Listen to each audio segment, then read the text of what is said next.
Muy bien. Bueno, empezamos, hermanos. Vamos a orar y aprovechando el tiempo, ¿no?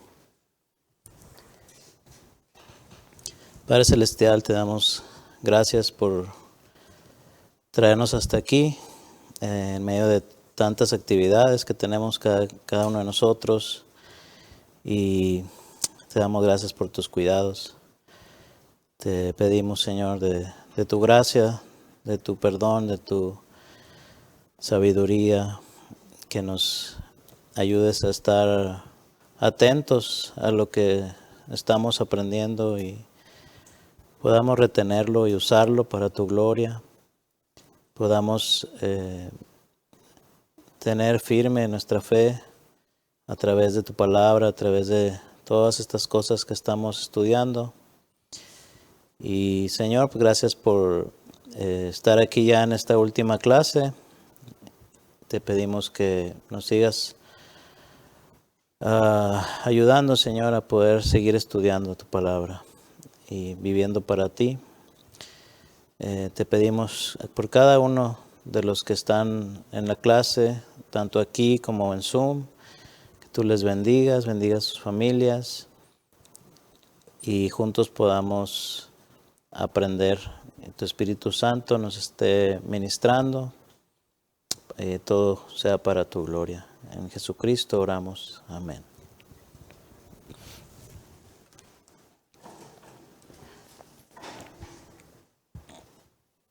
No se oye, me dicen. ¿No se escucha, hermanos, ahí?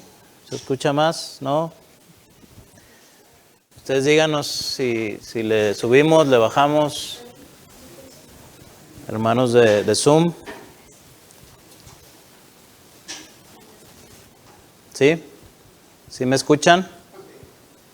¿Ya se escucha mejor? Avísenme si se oye mejor, hermanos. ¿Sí? ¿No? No, nadie pone nada, no sé. Bueno. Ok, vamos a empezar. Hoy vamos a ver, hermanos, la última clase de bibliología hermenéutica, gracias a Dios, ya esta es la última. Y hoy vamos a hablar acerca de hermenéutica. Hermenéutica gramático-histórica. Y vamos a iniciar con un poquito de historia acerca de dos épocas. Primero comenzamos en la Reforma, el año 1500 a 1800, la época de la Reforma Protestante. En esta época, acerca de la interpretación bíblica, fue importante porque, estamos aquí, ¿no? Aquí en la Iglesia Reformada, en esta época, 1500. Fue importante la interpretación bíblica porque hubo un cambio muy importante en cuanto a esto. Dice aquí el estudio, dice, con la invención de la imprenta en 1450, la historia vio un gran renacimiento en la vida intelectual y la educación de la gente común. La iglesia comenzó nuevamente a estudiar los idiomas bíblicos originales. La gente dejó de depender tanto en las interpretaciones de la iglesia institucionalizada para comprender las escrituras. Hoy en día nosotros estamos del otro lado de la época medieval, se puede decir, porque ahora tenemos muchísima información. O sea, en el teléfono tú tienes todo el mundo a tus manos, básicamente, información, y es un peligro también porque hay mucha información que está mal. Pero hay mucha otra que es muy buena. En la época medieval, pues realmente la gente no contaba con esa información. Ni siquiera existía la imprenta. Todo se copiaba a mano. Entonces, la gente no tenía tantos libros o no tenía ese conocimiento, ¿verdad? Solamente los ricos, los reyes, o sea, eran valiosísimos los libros en aquel entonces.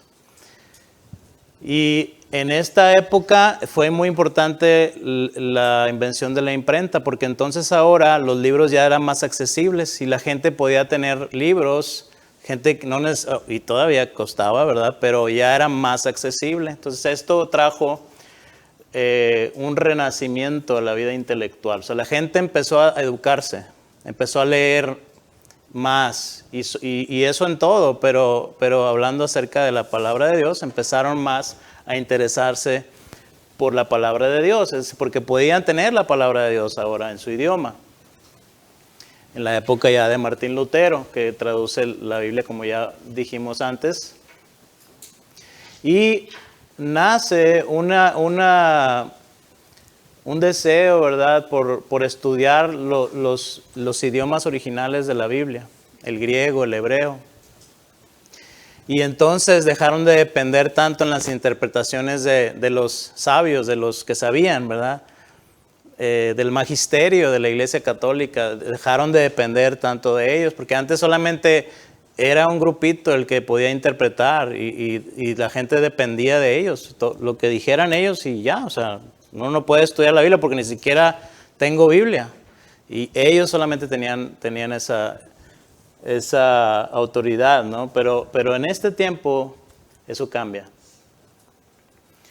La subjetividad del método alegórico, aunado al eventual abuso del método autoritario, hicieron que mucha gente regresara a las fuentes originales.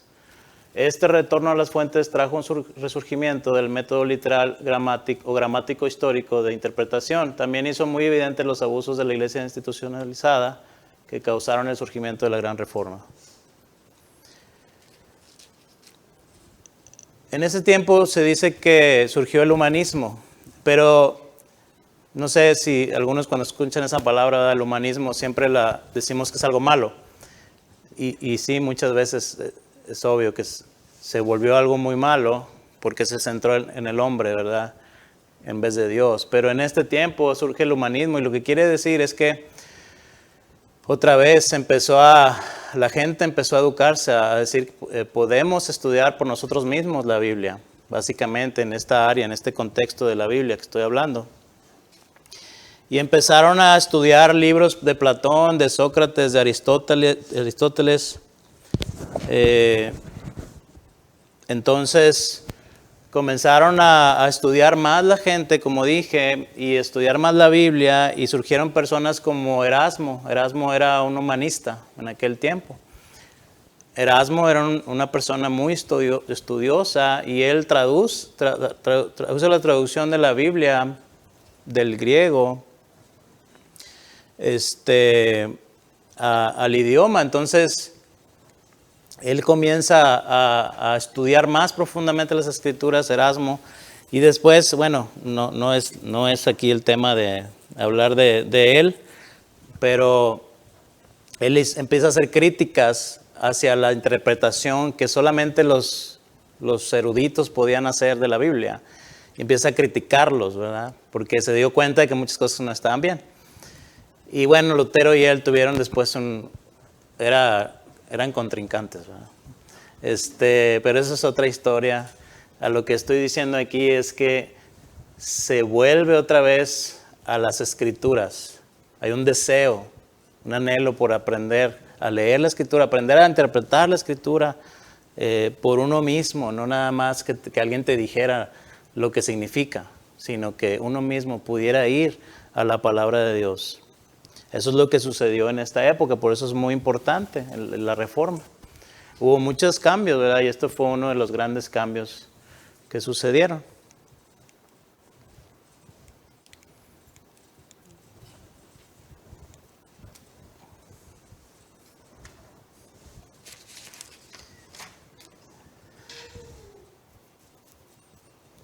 A ver, ok, ya. Los reformadores creían que las escrituras se deben entender en su contexto original, considerando sus aspectos histórico, gramático, literario. Martín Lutero rechazó la interpretación alegórica y la llamaba suciedad, basura y trapos flojos y obsoletos. Juan Calvino creía que la alegoría era una invención de Satanás diseñada para oscurecer el verdadero significado de las escrituras. Es que antes, hermanos, en la época medieval y desde antes, se usó mucho la interpretación alegórica. no se usaba la interpretación gramático-literaria, o sea, no se tenía muy en cuenta el autor, y es lo que hemos estado diciendo, sino que leían una escritura y todo era alegoría. Por ejemplo, la historia de David y Goliat, todo se hacía una alegoría de eso, no se estudiaba a David, no se estudiaba el pueblo, lo que estaban viviendo, la guerra, el propósito del libro, todo eso, no se estudiaba eso, no se estudiaba la gramática, no se estudiaba la historia, el género literario, nada de eso. Simplemente se leía el David, qué fue lo que pasó, está la historia, qué significa las piedras, qué significa el gigante, qué significa esto, vamos a hacer una alegoría de todo. Y entonces a interpretar alegóricamente. Sí me explico cuando digo acerca de la interpretación alegórica. ¿Sí? De sacar de la Biblia, de decir, mira, el árbol significa esto. La higuera significa esto. La copa significa esto. O sea, siempre pensar que todo tiene una alegoría y así interpretas toda la Biblia. Así es como se interpretaba mayormente antes. Cuando viene la Reforma, entonces vuelven otra vez a interpretar de una manera gramática literaria. Y por eso ellos decían, Martín Lutero, que la interpretación alegórica era basura. Juan Calvino decía que era de Satanás. Claro, yo creo que quizá exageraron en algunos puntos, pero otra vez, como era algo que había dañado mucho a la iglesia y la vida cristiana, para ellos era muy malo, ¿no? O sea, así pasa, yo creo, cuando nosotros vivimos en un contexto donde algo ha dañado mucho la iglesia o mi vida espiritual o algo, no queremos saber nada de eso, o sea, no, y lo tachamos completamente, ¿no? Y a veces nos volvemos muy radicales, pero es lo que pasó aquí con Martín Lutero y Calvino. Los reformadores creían en la elocuencia de la Escritura. Las doctrinas más importantes de la Escritura son lo suficientemente claras como para ser entendidas por cualquier persona. Esto es lo que ellos creían. Cualquier persona puede entender la palabra de Dios, decía. Y eso contrastaba con lo que se creía en aquel tiempo. Porque la creencia católica romana afirmaba que las Escrituras contienen un significado oculto que solo puede ser encontrado por algunos, por el magisterio. O sea, tú no puedes saber esto, solamente nosotros. Martín Lutero, Calvino y los reformadores decían, no, cualquier persona puede entender las Escrituras. Dáselas en su idioma, ¿verdad? Ellos pueden entenderlo. Obviamente a esto no le gustó a la iglesia.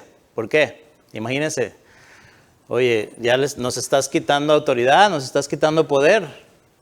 ¿Quién sabe cuánto cobraban por interpretarte un pasaje? No sé. Dice, oye, interprétame qué dice la Biblia. Pues primero págame, ¿verdad? Pues yo tengo los poderes para poder interpretar, tengo la autoridad. Y tú no. O sea, no, pues sí te pago, ¿verdad? Entonces se aprovechaba de todo eso también. La primera responsabilidad de un intérprete es dejar que el autor diga lo que quiere decir antes de atribuirle aquello que pensamos que debería decir. Eso decía Juan Calvino.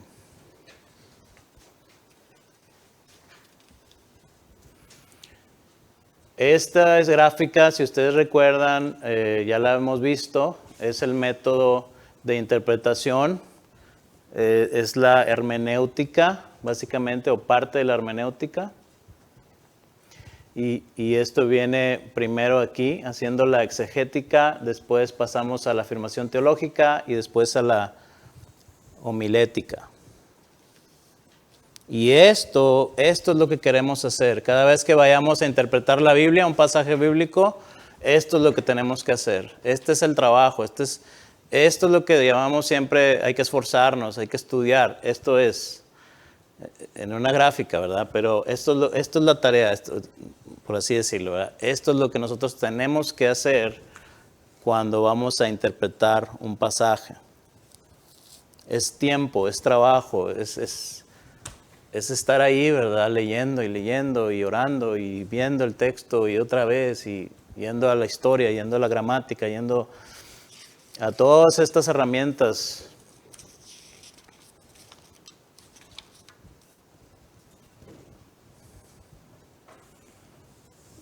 Ahora, hablando de la hermenéutica moderna, desde 1800 hasta el presente.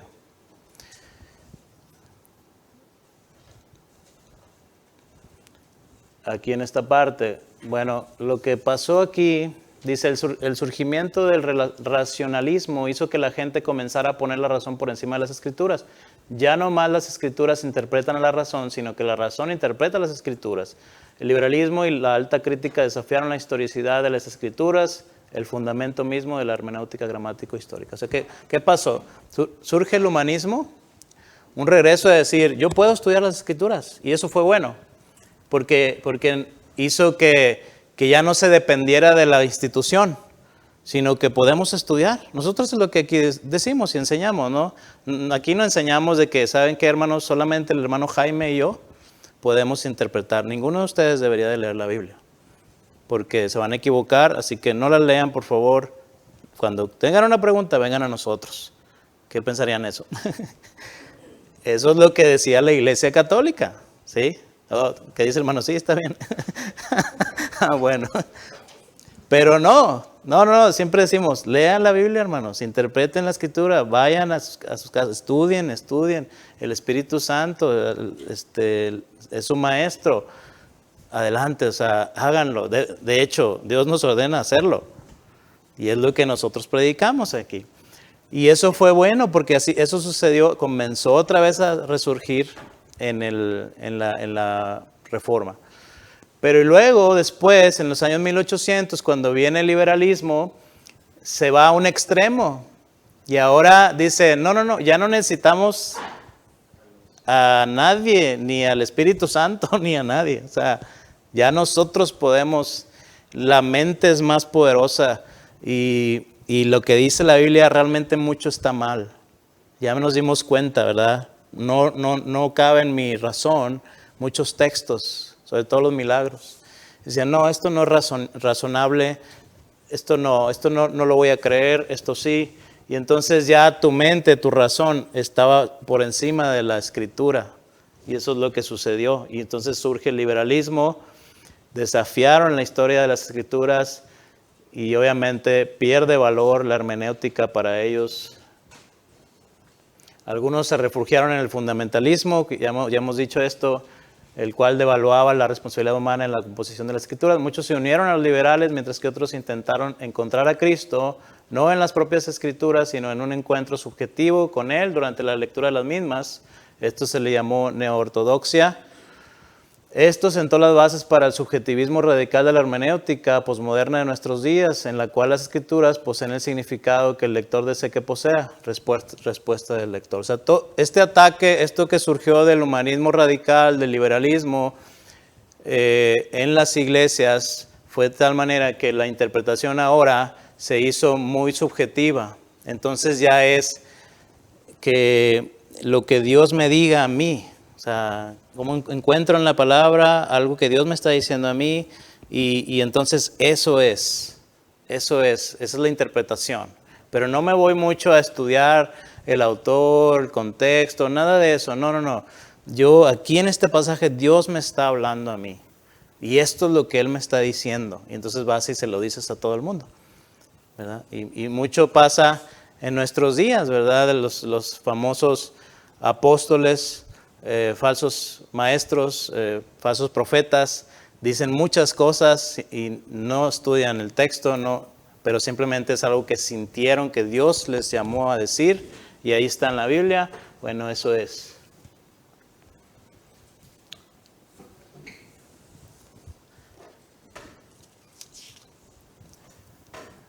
Sin lugar a dudas, muchos evangélicos han mantenido la tradición de los reformadores de buscar el significado literal de las Escrituras, pero tristemente ser evangélico en la actualidad no dice mucho acerca del método hermenéutico personal. O sea, ¿cuántos realmente van a la Escritura a interpretarla de esa manera?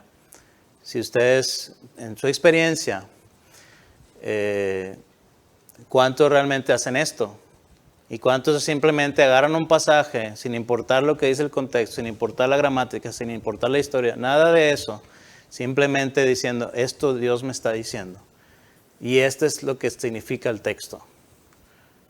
Y comienza uno a hacer interpretación y somos buenísimos para inventar cosas, ¿no? Cuando se trata de la Biblia. Cuando se trata de interpretar. Buenísimos. Agarras un texto y empiezas a decir que esto es lo que significa, hermanos. Dios me ha revelado esto. Y ni siquiera estudiamos el texto realmente.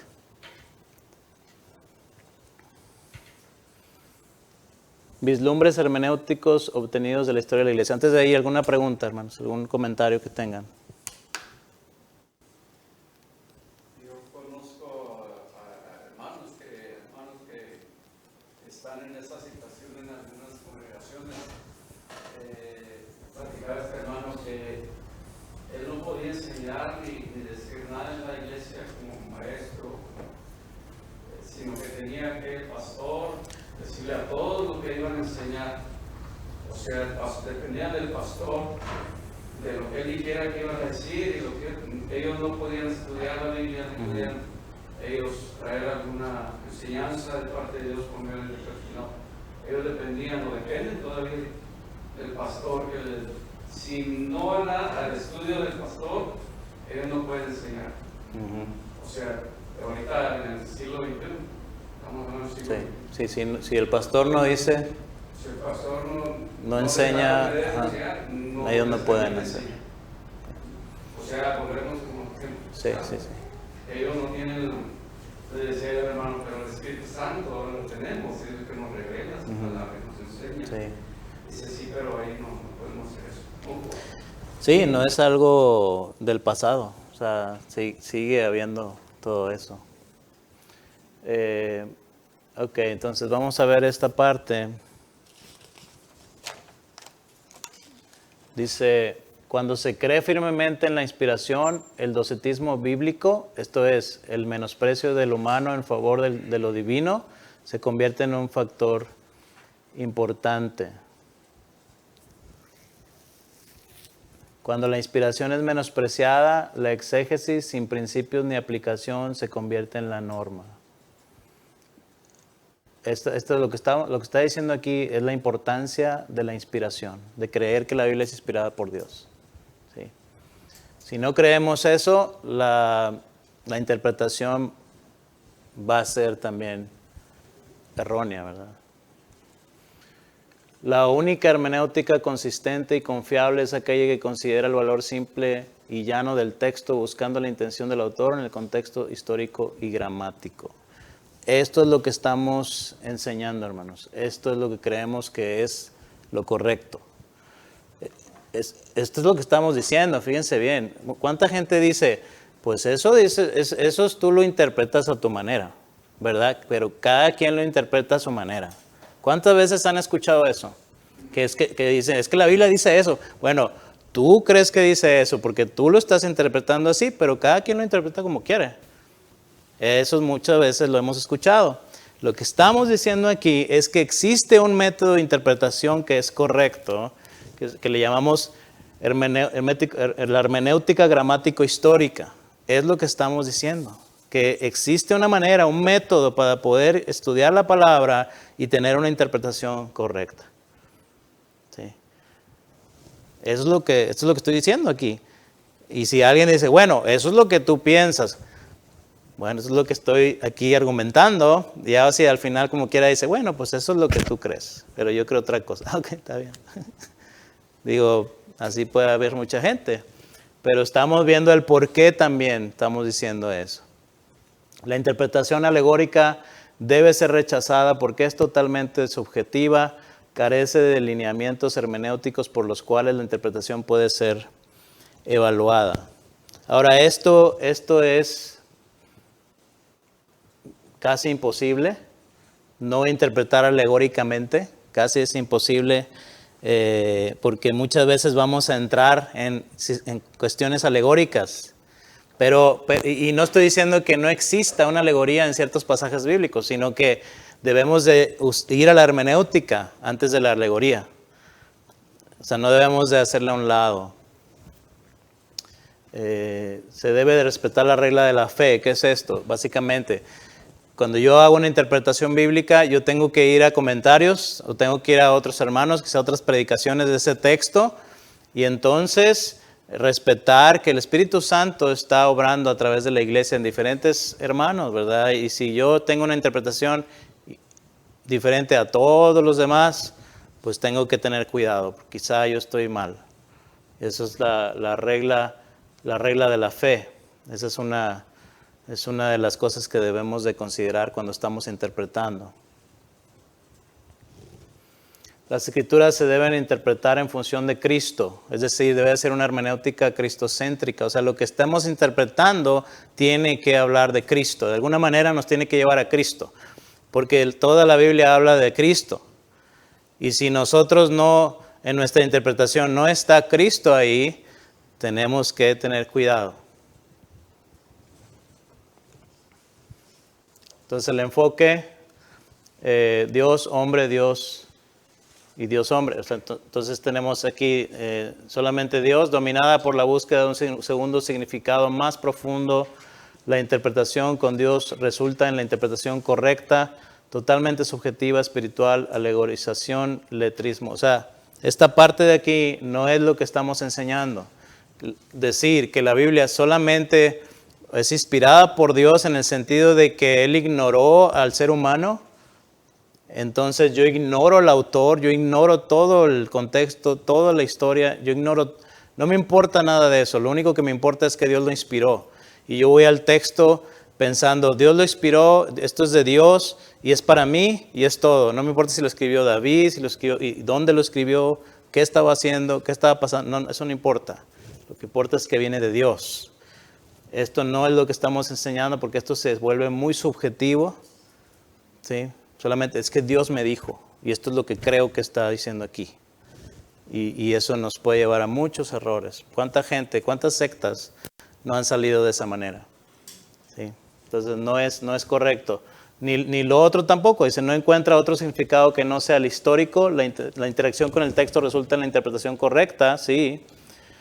Totalmente objetiva, histórica, alta crítica. O sea, no considera a Dios, simplemente es por estudiar, por saber más acerca de este libro llamado la Biblia. Pero pues no me importa mucho si esto viene de Dios, ¿verdad? Esto es lo que queremos enseñar. Es el significado espiritual resulta del estudio de la intención original del autor al observar la historia, la gramática y la literatura, manteniendo los escritos en su contexto y dejando que ellos hablen por sí mismos. O sea, estudiar la palabra, ir al texto, ir al contexto, gramática, historia, todas estas cosas, hacer la hermenéutica y siempre considerando el Espíritu Santo, Dios, esto viene de Dios y entonces Dios obra a través de todo esto, a través de este estudio, ¿no? Y nos da esa interpretación que debemos de tener la interpretación correcta. ¿Alguna pregunta de eso, hermanos?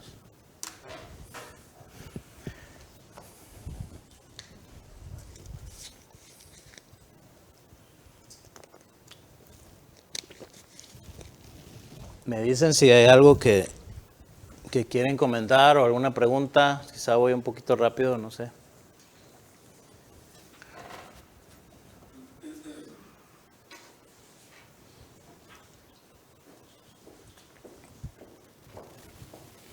Bueno, principios de interpretación. Únicamente, estos son principios.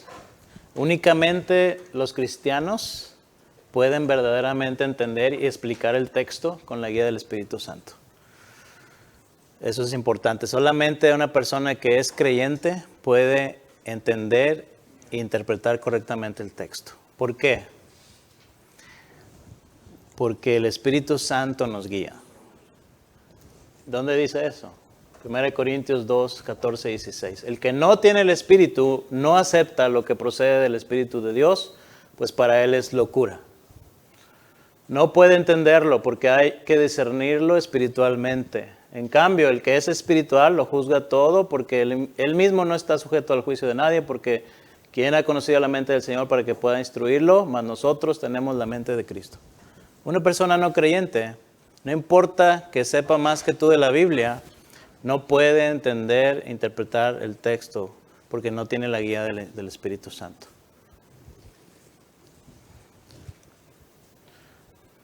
2, reconozca sus ideas preconcebidas.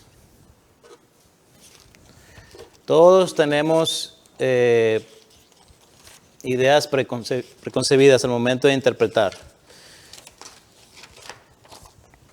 ¿Verdad? Todos tenemos prejuicios y debemos de reconocerlo. Nadie dice, no, yo no tengo ningún prejuicio.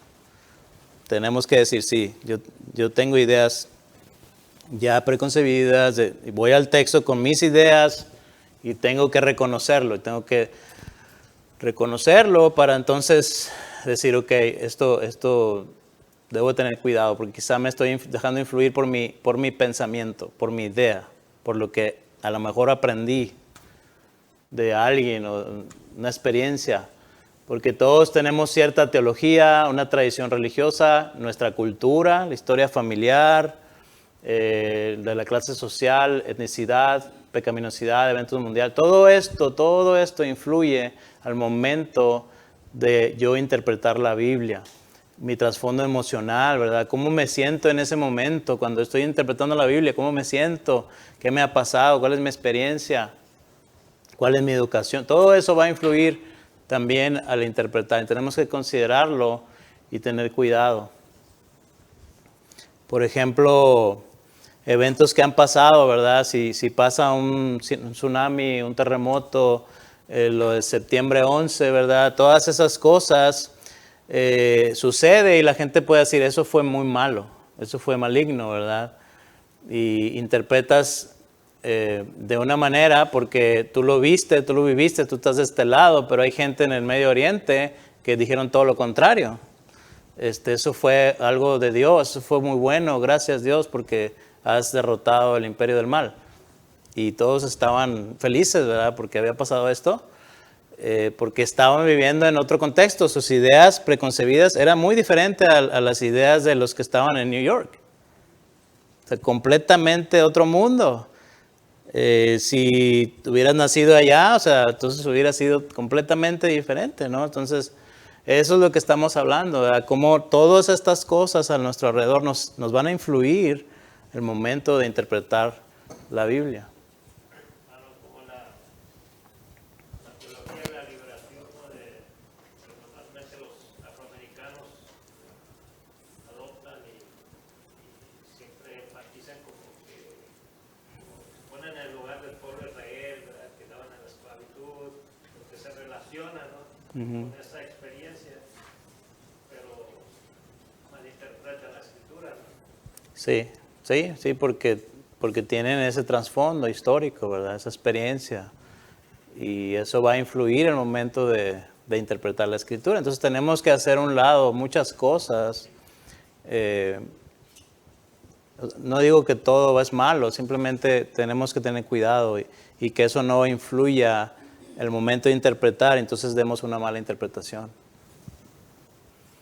Mantenga el texto en su contexto, ya lo hemos dicho, ¿verdad? También tenemos diferentes libros en la Biblia, diferentes géneros literarios, diferentes propósitos de cada libro. Si no consideramos esto, vamos a equivocarnos al momento de interpretar.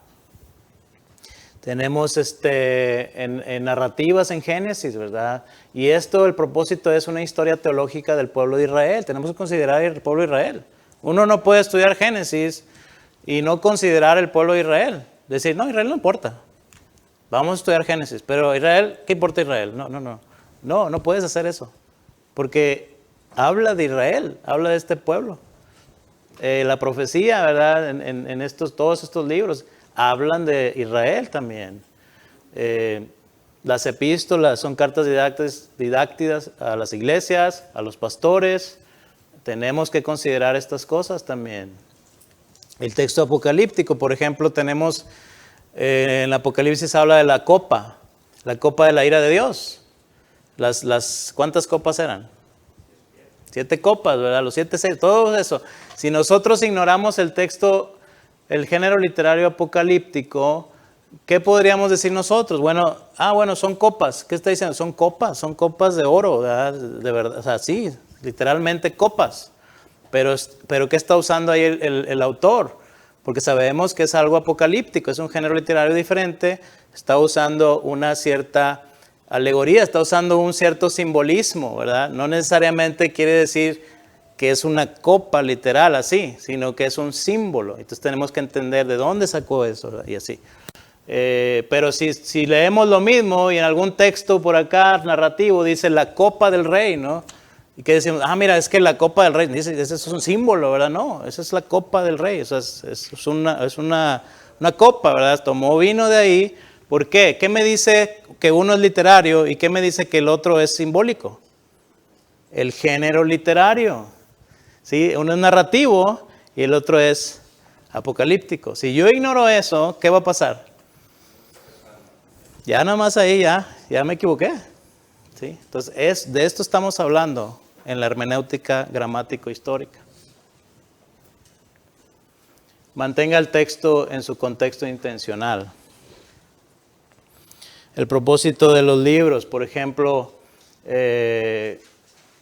no podemos ignorar el autor, no podemos ignorar el propósito del libro.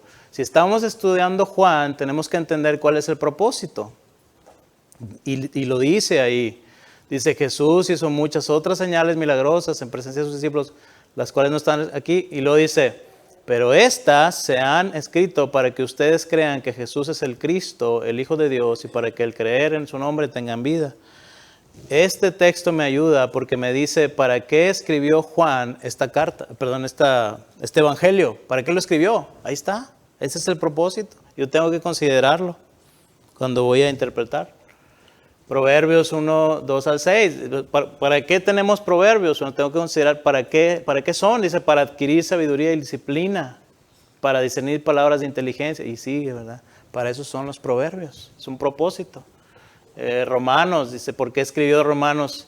Dice, de allí mi gran anhelo predicarles, evangelio también a ustedes que están en Roma, la verdad no me avergüenza el evangelio, y sigue, ¿no? ¿Para qué? Para predicarles el evangelio, porque quería decirles, yo quiero ir a Roma, yo quiero predicarles el evangelio. Esa era parte del propósito de la carta a los romanos. Y primera de Juan también dice, ¿por qué escribió esto Juan? Dice,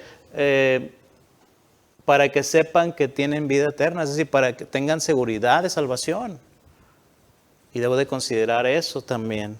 O sea, mantenga el texto en su contexto intencional. Esta fue la intención del autor. Yo no puedo ignorar eso. Cuando yo estoy estudiando primera de Juan, no debo de ignorar eso. Debemos de entender, ¿para qué escribió esto Juan? Bueno, alrededor de todo el libro, eso debe de estar en mi mente. Debemos de considerarlo. Cada vez que leamos Juan, primera de Juan, dice, mira, es que lo escribió para esto. Entonces vemos todo esto que dice Juan, tenemos abogado en Cristo, si pecamos, hijitos míos, tenemos este abogado que interesa. Y primera de Juan 1:9 que dice, si confesamos nuestros pecados, Él es fiel y justo para perdonarnos de toda maldad. Todo eso es decir, pues es parte de la seguridad que Él quiere dar a los hijos de Dios, ¿verdad? Porque cuántas veces nosotros, pequé contra Dios, ya perdí la salvación, estoy muerto. No, o sea, está diciendo aquí, para esto lo escribí, para que no piensen que ya Dios los desechó. No. Tenemos perdón delante de Dios.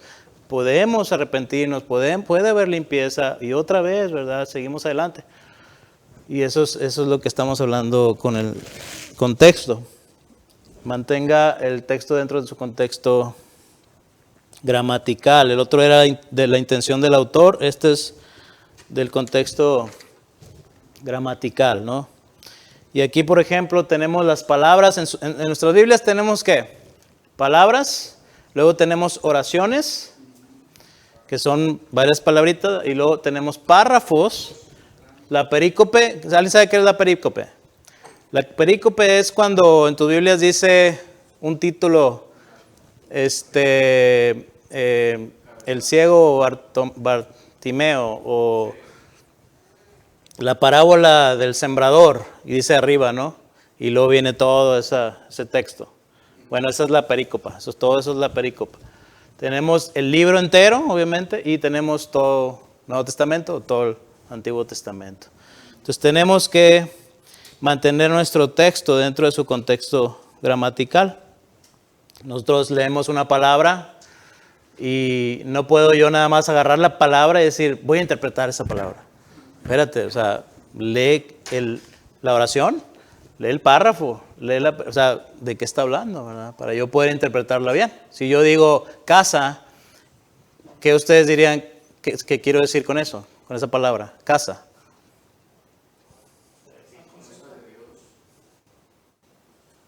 ¿Casa de Dios? Sí, o sea, entonces si digo, ahora si digo, mañana voy a ir a casa. Voy a ir a casa o de casa. Todo depende de cómo lo diga, o sea, también, ¿verdad? Cómo vaya yo armando las oraciones. Bueno, eso es lo que está diciendo aquí.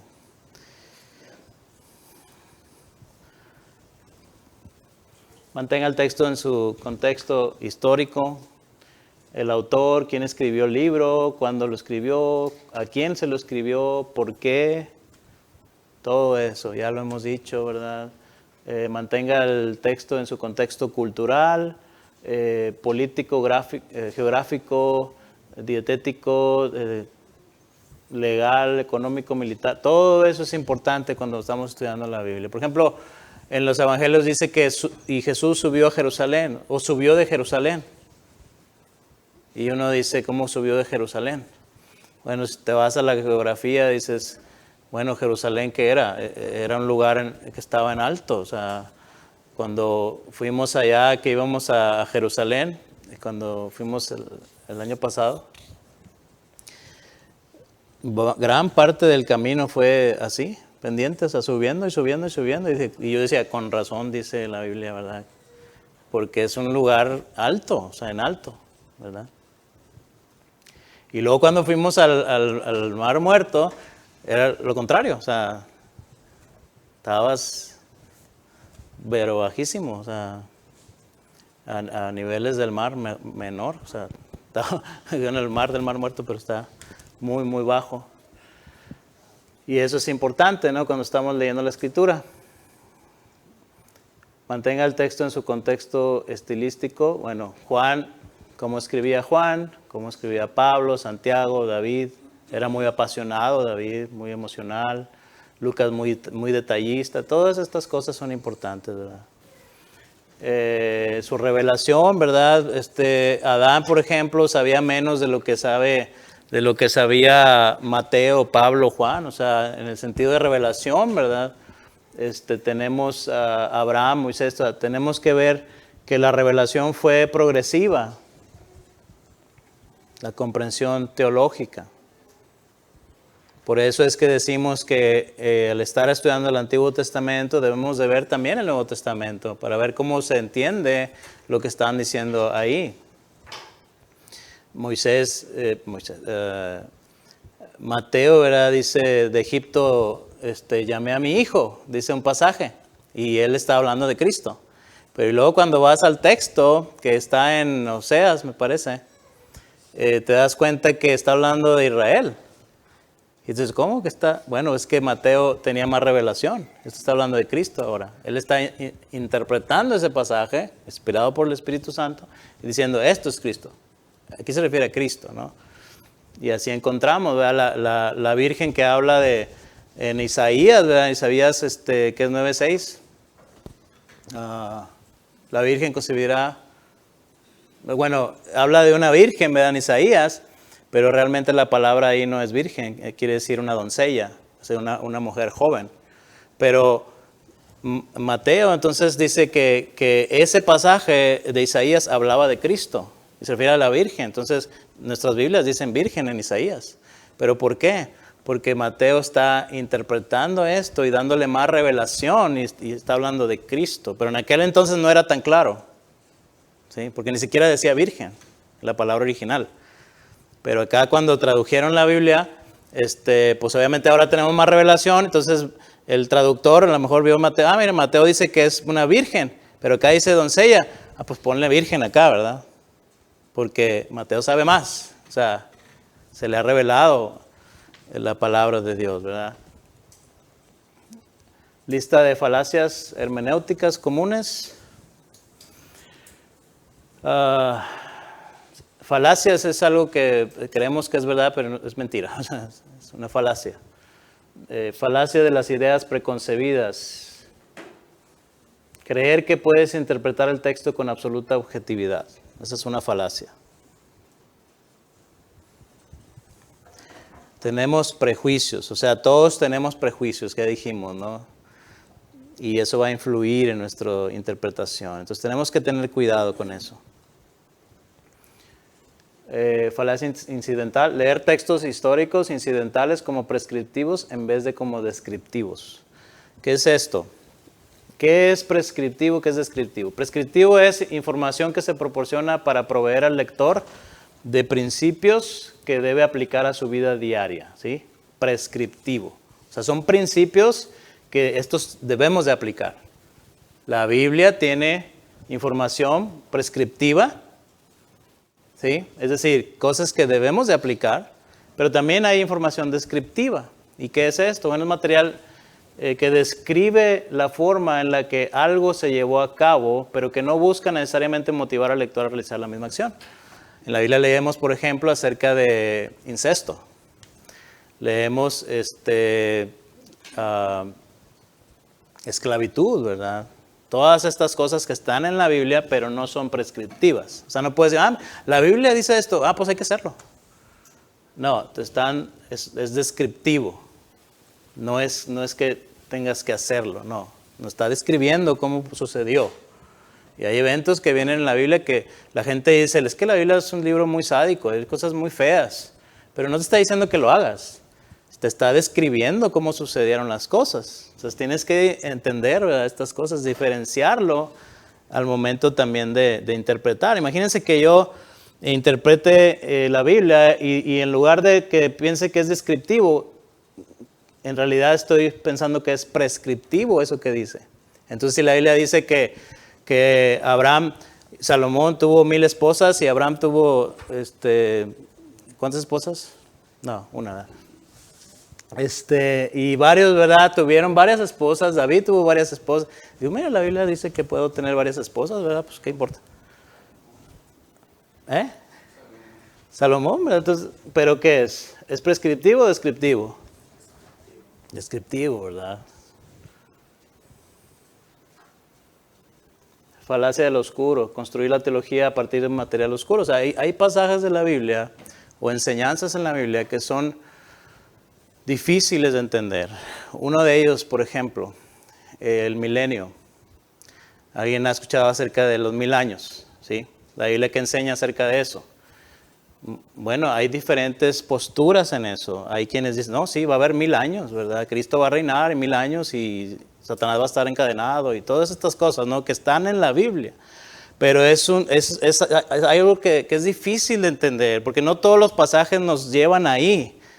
Entonces, o sea, a entender o interpretar de esa manera. Entonces puede haber ahí, una persona puede estar interpretando de una manera y otra de otra en ese pasaje. Entonces no debemos de construir nuestra teología de un pasaje o de un material oscuro, sino que debemos de ir al contrario, o sea, de materiales que son muy claros y que hay una unidad dentro de la iglesia sobre eso. Entonces voy interpretando lo más oscuro, por así decirlo, ¿sí? Pero no al revés. ¿Sí? No sé si me expliqué ahí un poquito. Entonces no debemos de ir intentar interpretar lo más oscuro, los pasajes más difíciles. Pero espérame, primero vamos a aclarar o ver lo que sí es muy claro, el Evangelio. ¿Sí? Dios Trino. O sea, doctrinas muy claras en la Escritura que son, ahí están. O interpretaciones de textos muy claros, ahí están. Podemos interpretarlos y eso es lo que estás diciendo. Entonces, a raíz de todos esos, puedo ir a los que son oscuros y decir, ok, entonces esto no está diciendo, porque contradice con esta clara enseñanza, contradice con eso. Con una enseñanza que ya es muy clara, sí. Entonces, esto tampoco, porque, pero por aquí sí, ¿verdad? Entonces voy armando mi teología o la interpretación en base a lo que ya sabemos que es más claro en la palabra. Falacias del estudio de la palabra clave, falacias de la raíz etimológica, transferencia total legítima, Bueno, esto es cuando, por ejemplo, hay personas que dicen, bueno, yo tengo Logos, o yo tengo X programa, o tengo el Strong, la Biblia Strong, la concordancia Strong. No, pues ya la hice, ya. Entonces vas a la Biblia, usas el texto y lo pasas, todas las palabras empiezas a ver en el griego o en el hebreo y ya las tienes todas identificadas. Esto es lo que significa. Y esto es lo que mira, realmente esto es lo que significa y aquí lo tradujeron mal o no está muy entendido. Ya tengo mi interpretación. Todos estaban equivocados y ahora ya sé lo que significa. En base a todas las palabras que encontré del griego y del hebreo, ¿verdad? Y bueno, pues ya tengo mi interpretación en base a eso. Bueno, es una falacia. Hay que tener cuidado. Es bueno ir obviamente, la Strong es buena, esta concordancia, ir al griego. Yo uso mucho eso, o sea, voy y esta palabra, ¿verdad? Pero mi interpretación no debe ser basada completamente en eso. No debo de ignorar todo lo demás. Porque las palabras cambian, dice, buscar la raíz etimológica de una palabra para descubrir su significado, eso es lo que significa. El problema con esto es que la etimología puede confundir a menudo.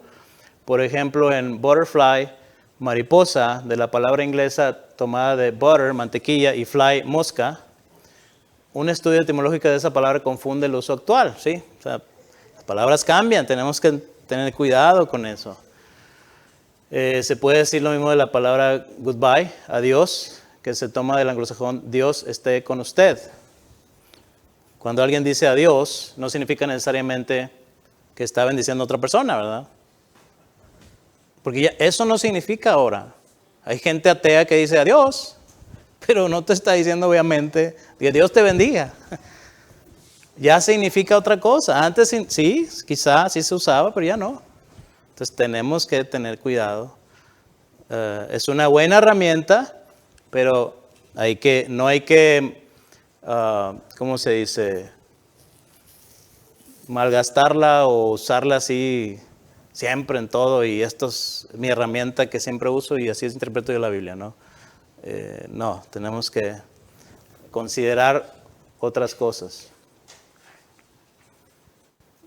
Bueno, esto es lo mismo, ¿verdad? Ahí está, la palabra fileo, por ejemplo, gustar, afecto profundo, besar. ¿Sí? Transferencia total, perdón, sí. Esta palabra tiene variaciones de uso en el texto presente. Veamos el verbo griego fileo. El diccionario del Nuevo Testamento griego menciona los siguientes significados: tener sentimientos profundos, amor, gusto, beso. Algunos intérpretes cometen esta transferencia total ilegítima al usar todas estas definiciones de la palabra fileo, cuando en realidad solo tiene un solo significado. Depende del contexto, ¿sí? Eso es lo que estoy tratando de decir. O sea, depende de tu contexto. Si tú nada más vas al Strong y dices fileo, ¿qué quiere decir esto, esto y esto? ¿Y cuál escojo? Pues la que me guste más, en el texto. No, de lo que está hablando el contexto. Porque esta palabra puede significar esto, esto o esto. En el programa de Logos, tú vas a una palabra en el griego y te da muchísimos significados. Dice, pues, ¿cuál es? No, pues esto ¿para qué me sirve? Porque me está dando muchísimos otros significados. Pero y luego te ayuda porque te dice, bueno, en todos estos textos significa esto. En todos estos esto. Entonces te lo da dependiendo del contexto también. Pero obviamente no es magia, ¿verdad? Tampoco es que tú tienes que ir al texto, tienes que leerlo, tienes que estudiarlo, ¿verdad? Pero sí te ayuda mucho Logos en ese sentido. El uso selectivo del significado, parecido al TTI, solo en reverso. En vez de usar todas las variaciones del significado, tienes la palabra, el intérprete selecciona la palabra que más le gusta. Bueno, ya dijimos esto.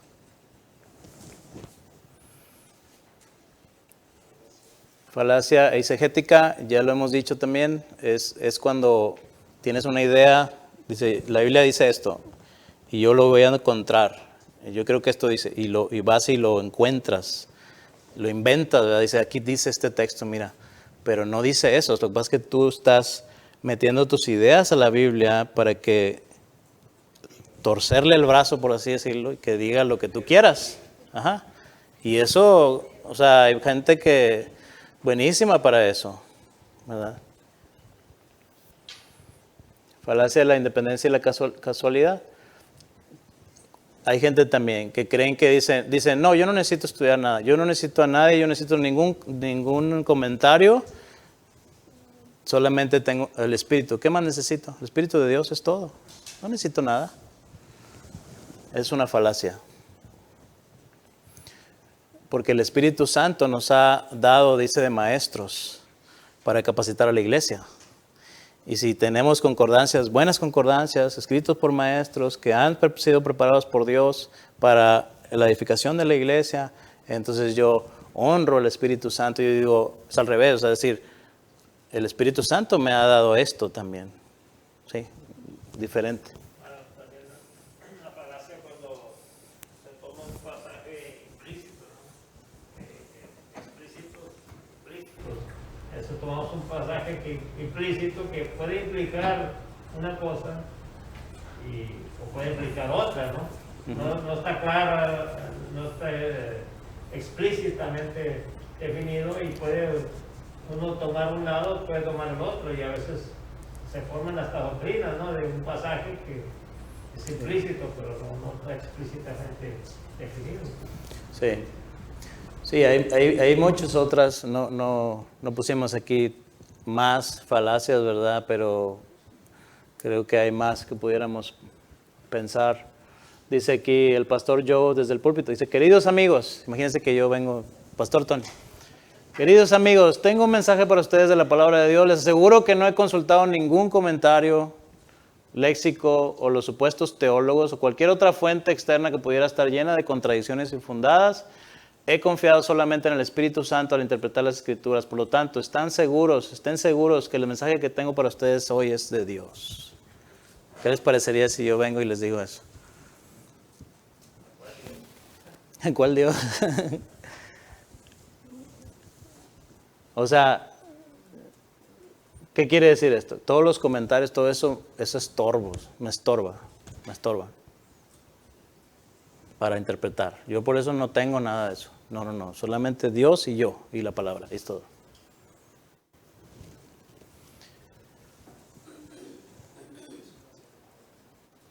Y bueno, prácticamente eso es el estudio. Les dije que era corto. Preguntas, comentarios. ¿Qué haces cuando un comentario dice una cosa y otro comentario dice otra cosa? ¿Qué haces? Sí, que uno debe de hacer. Bueno, pues,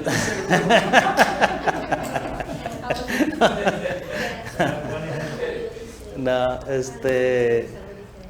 bueno, una cosa que debemos de considerar es que, otra vez, todos tenemos prejuicios, nadie interpreta totalmente objetivo, es decir, fuera de mí, siempre va a haber un lado subjetivo. Quizá un intérprete creció en una iglesia fundamentalista y eso va a ser afectado al momento de interpretar. O quizá fue una iglesia pentecostal, por ejemplo, y eso va a afectar también de alguna manera su interpretación. No necesariamente, pero puede afectar. Es un ejemplo nada más, pero tenemos que considerar eso, ¿verdad? Y debemos de...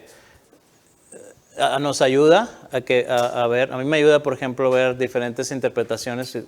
Un texto, alguien dice, esto es lo que significa, y otro, esto es lo que significa.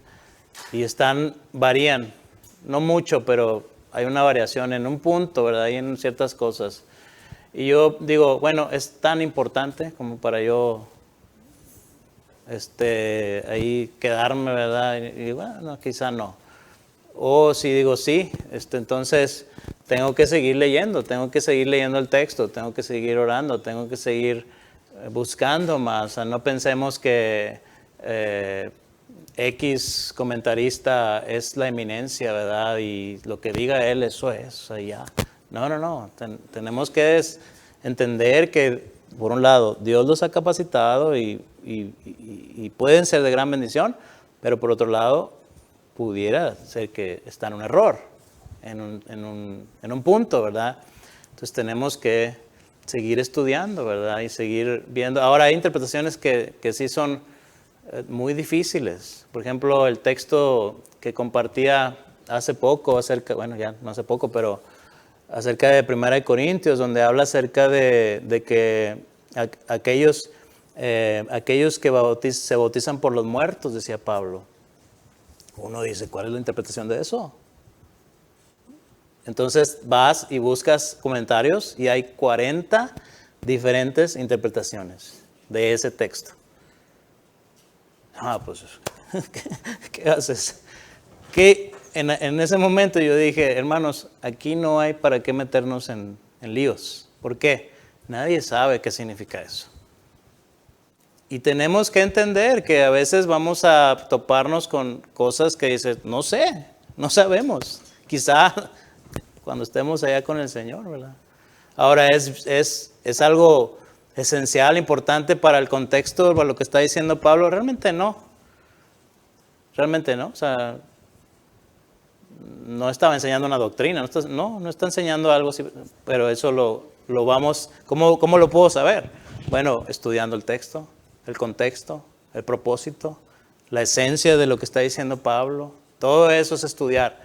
Yo estoy estudiando en eso para entonces ver y decir, ok, no me voy a detener ahí 3-4 horas, ¿verdad? Viendo cada interpretación, ¿verdad? No, o sea, puede ser ese el punto, que textos que no tienes por qué estar ahí todo el tiempo, tienes que ver el contexto y la esencia de lo que quiere decir el texto.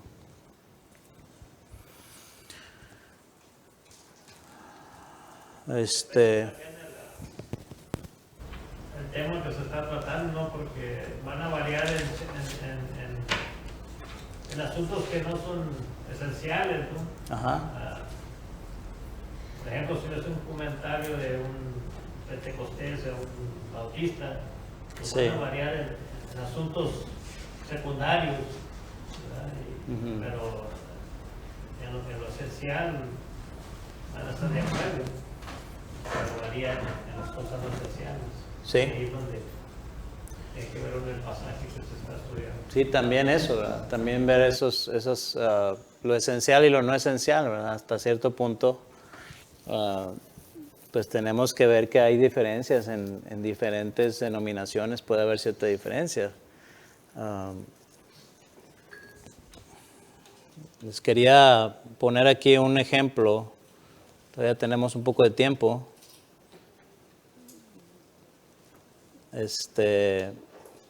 Si no hay más preguntas.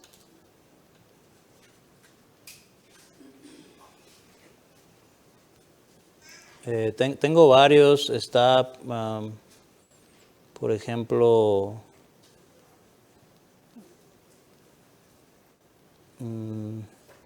creo que este está cortito. Marcos 2, 23 al 28.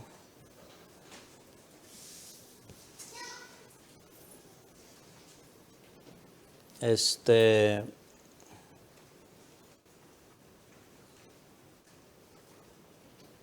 lo mando por email para ver si lo podemos ver ahí, aquí en la pantalla. ¿Cómo PDF se puede ver también? Sí.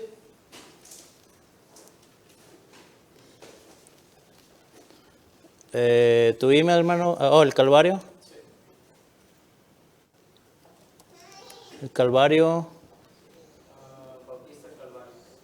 Bautista el Calvario. Ok, ahí va.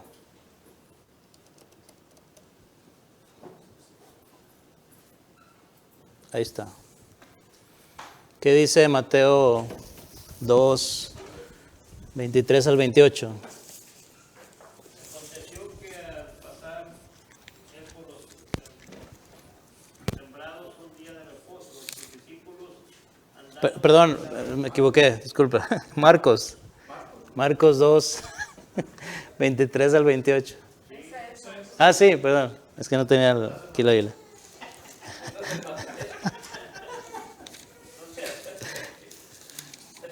Ya, perdón, sí. Regla número 1, hay que saber leer. Aprender a leer lo que... Hay que aprender. No se crea. Perdón. No, ya, a ver, ahora sí, ya, perdón. Marcos 2, 23 al 28. Aconteció que al pasar por los sembrados un día de reposo, sus discípulos andando comenzaron a arrancar espigas. Entonces los fariseos le dijeron, mira, ¿por qué hacen en el día de reposo lo que no es lícito? Pero él les dijo, ¿nunca leíste lo que hizo David cuando tuvo necesidad y sintió hambre, él y los que con él estaban? ¿Cómo entró en la casa de Dios siendo Abiatar, sumo sacerdote, y comió los panes de la proposición, de los cuales no es lícito comer sino los sacerdotes, y aún dio a los que con él estaban? También les dijo, el día de reposo fue hecho por causa del hombre, y no el hombre por causa del día de reposo.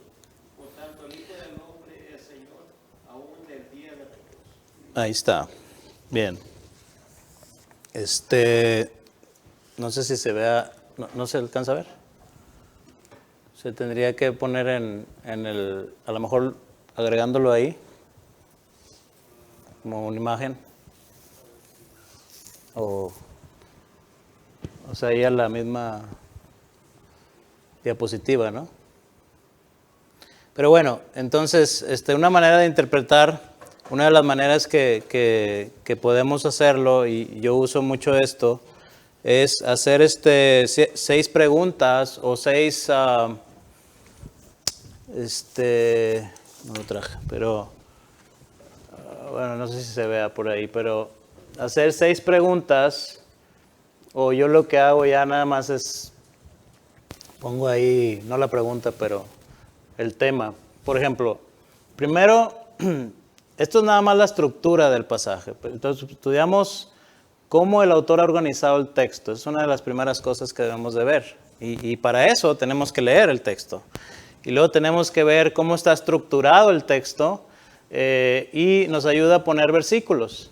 Tenemos aquí, por ejemplo, ya lo leyó el hermano, ¿verdad? Entonces, si nosotros estructuramos cómo el autor lo hizo, o sea, cómo escribió el autor, cómo lo está poniendo el autor ahí, cómo está estructurado su lectura. Primero, tenemos, los discípulos arrancan espigas en el día de reposo. O sea, ahí está en el texto, ¿no? Y luego, ¿qué hizo? Dice, los fariseos inician un conflicto contra Jesús. Ahí está el versículo. Y luego dice, Jesús inicia su respuesta con una pregunta a los fariseos. Luego, ¿qué hizo? Jesús les responde con una afirmación. Y luego Jesús concluye su respuesta. Esa es la estructura del autor en ese pasaje. Entonces, hacemos eso y lo que estamos haciendo es viendo el contexto. Estamos viendo la estructura del autor, considerando al autor. Estamos leyendo lo que está ahí. O sea, no nos estamos saliendo del texto. Eso nos ayuda a mantenernos en el texto. Porque el texto es... pues es lo que queremos estudiar, ¿no? Y luego dice más adelante, dice, ¿de qué forma el contexto enriquece el significado del texto? Entonces aquí ya tenemos que ir al contexto. Para estudiar esto, tenemos que ir al contexto. Entonces tenemos en el contexto inmediato del libro histórico. ¿Qué es esto? Bueno, tengo que ver el contexto inmediato. El contexto inmediato es lo que está antes y después. ¿Qué decía en el capítulo 1? ¿Qué dice en el capítulo 3? Si tú quieres ir más adelante, está bien.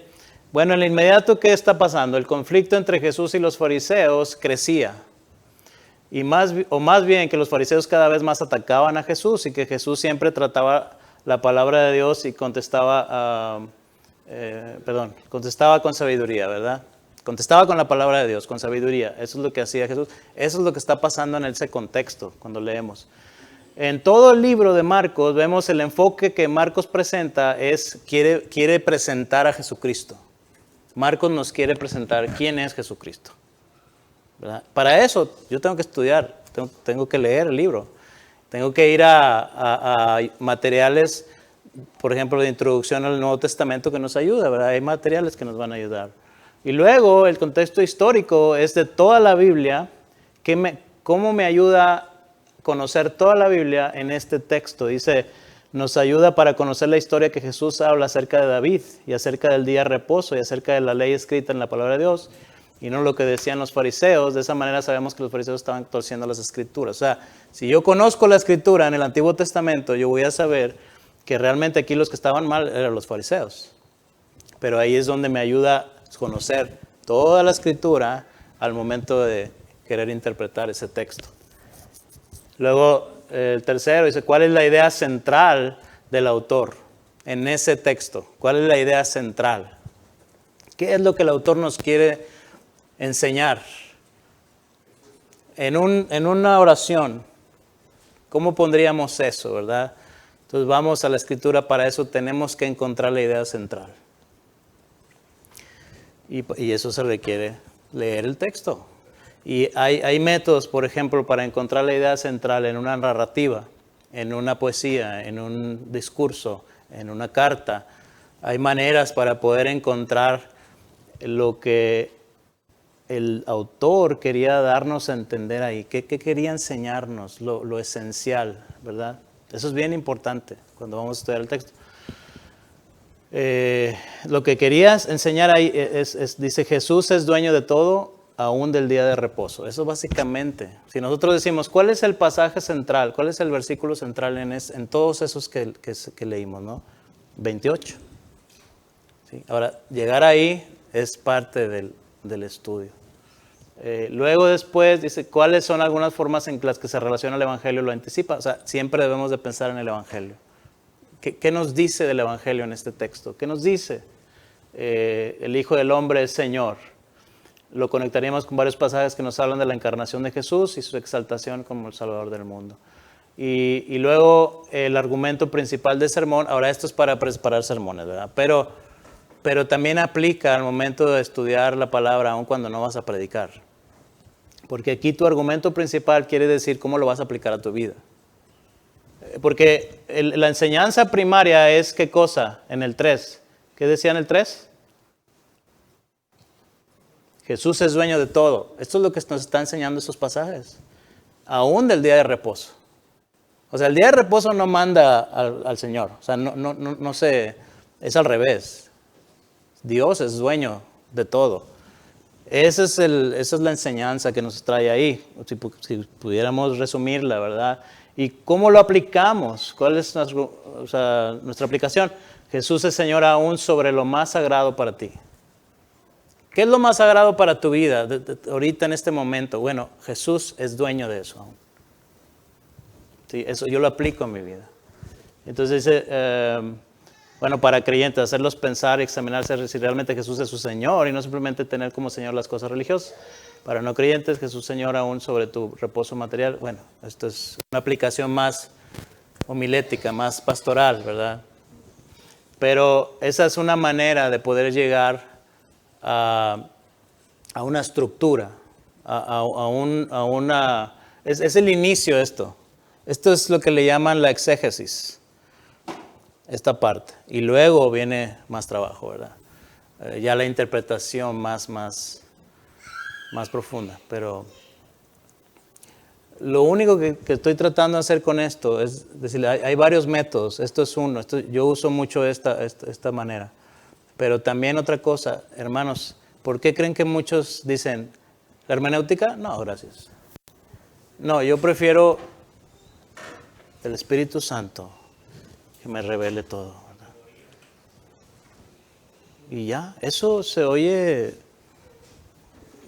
como mecánico, ¿verdad? Se oye como que, no, el Espíritu Santo me va a revelar.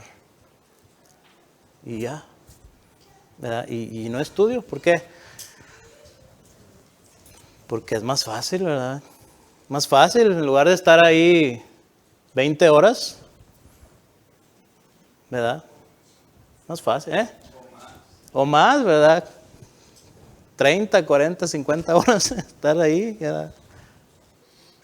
Sí, leyendo Es uno, bueno, cuando uno tiene más tiempo, digamos que dices, pues lees, o sea, después de hacer todo esto, vas y lees 2, 3 comentarios, ¿verdad? Y vas, o sea, es trabajo, es estar ahí. Y la mayoría del tiempo, si no es que todo el tiempo, estás sentado ahí al estudiar y tienes una hoja así por 2 horas, 3 horas o más. O sea, ¿qué quiere decir? No sé, no puedo, no sé qué hacer. No sé qué hacer, Señor. No entiendo nada. Así es. Y eso es muy bueno, hermanos. ¿Por qué? Porque nos lleva a orar. O sea, nos lleva a depender de Dios. Es decir, vamos a decir, yo he estudiado mucho, yo estudié mucho y yo fui al seminario y yo, yo de volada aquí. ¿Qué significa? Yo me lo sé. No, entras a tu estudio, tu recámara ahí donde estás estudiando y dices, no sé qué significa. No sé, Señor, no sé qué no entiendo. Y dependes del Señor totalmente. Y empiezas a orar y empiezas, Señor, ayúdame. Ahora, eso no significa que estás ahí nada más esperando a que se mueva tu mano, ¿verdad? Y, Señor, gracias. O sea, no. Significa que estás dependiendo de Dios.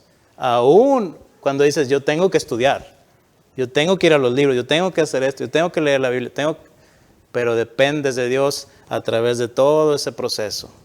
Y es bien, es de mucha bendición, hermanos, para cuando tú estás estudiando, ver cómo Dios está llevándote por ese proceso. Y que te tomó esfuerzo, desvelos, estás cansado, lo que tú quieras, todo eso. Y es una gran bendición ya tener la interpretación y decir, Señor, gracias. Y no estoy hablando nada más por tener un sermón o una hoja ahí. No, estoy hablando de cómo Dios te fue enseñando su palabra, ¿verdad? Y llevándote hasta ese punto. Y cada vez uno más se convence, ¿verdad? De que esta es la manera que Dios quiere que vayamos a su palabra. Porque no es algo mecánico, no es nada más estudiar. Es a través de todo esto Dios nos bendice. O sea, a través de este proceso, Dios está obrando en tu vida. O sea, yo creo que, o sea, es duro, sí, es difícil y a veces uno, pues, estás así como que no sé cómo lo va a hacer.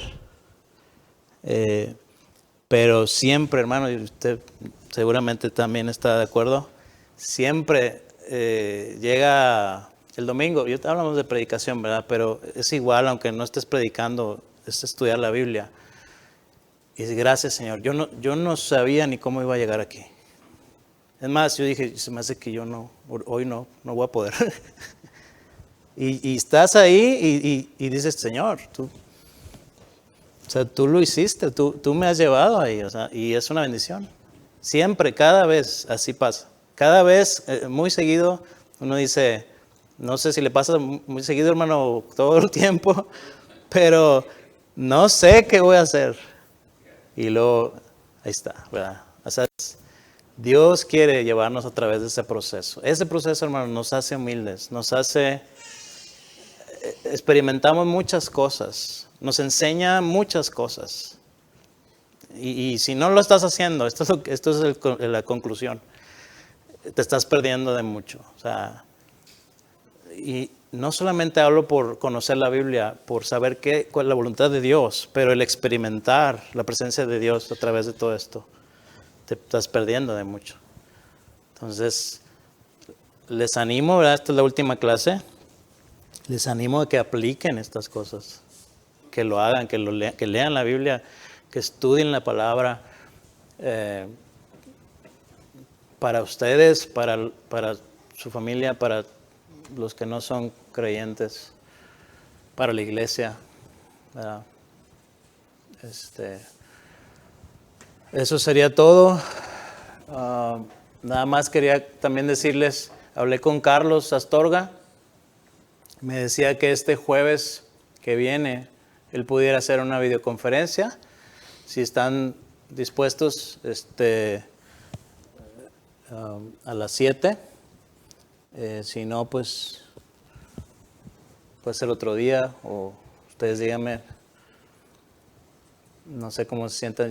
Yo quería hacer algo así como la vez pasada, ¿no? Hacer una hora y hacerle preguntas. Y antes me mandaron las preguntas a ustedes, igual como lo hicieron los que pudieron estar.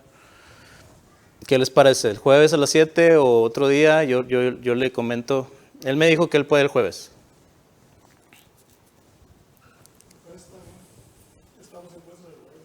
¿Sí? Ahora, después de eso, ya, bueno, hoy se acaban las clases, pero ya nada más quedaría esa videoconferencia el siguiente jueves a las 7 y después ya vamos a tener un receso. No sé todavía de cuánto tiempo, probablemente 2 meses. Yo les diría cuándo comienzan las siguientes clases, pero sí vamos a hacer un receso más largo. ¿Qué les parece? ¿Está bien? ¿O quieren seguirle así derechito?